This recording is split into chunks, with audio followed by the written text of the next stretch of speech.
Un mois et demi après la fin de la Coupe du Monde, place à une toute nouvelle compétition, la Ligue des Nations. 55 équipes, un trophée, des barrages, des montées-descentes, l'UEFA a décidé d'innover. Mais pas de panique, on vous explique tout ça.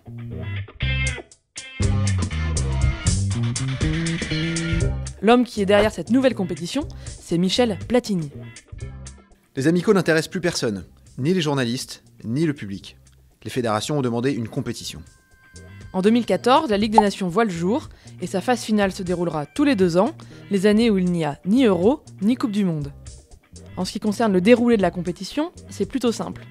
Elle regroupe 55 équipes européennes qui sont réparties en 4 ligues, A, B, C et D, en fonction de leur niveau calculé sur le coefficient UEFA d'octobre 2017. Ensuite, la compétition se déroule comme une sorte de mini-championnat. Les différentes équipes s'affrontent d'abord au cours d'une phase de poule sur un modèle de match aller-retour entre septembre et novembre. Seules les équipes de la Ligue A jouent le titre. Les 4 premiers de cette ligue se qualifient pour un tournoi final qui aura lieu en juin, le Final Four. Pour les autres équipes, on retrouve un système de montée-descente.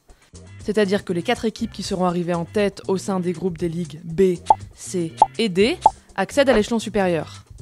A l'inverse, les 4 équipes qui seront arrivées dernières au sein des groupes des ligues A, B et C descendent dans la ligue inférieure.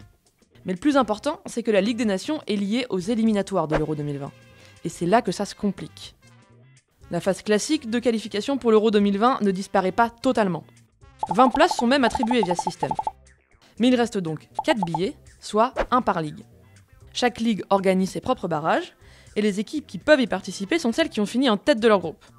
Si jamais une de ces équipes est déjà qualifiée pour l'Euro, elle est remplacée par l'équipe suivante la mieux classée. Le barrage est ensuite organisé comme une phase finale à élimination directe, avec 2 demi-finales et une finale. Prochain rendez-vous pour les Bleus le 6 septembre, face à l'Allemagne.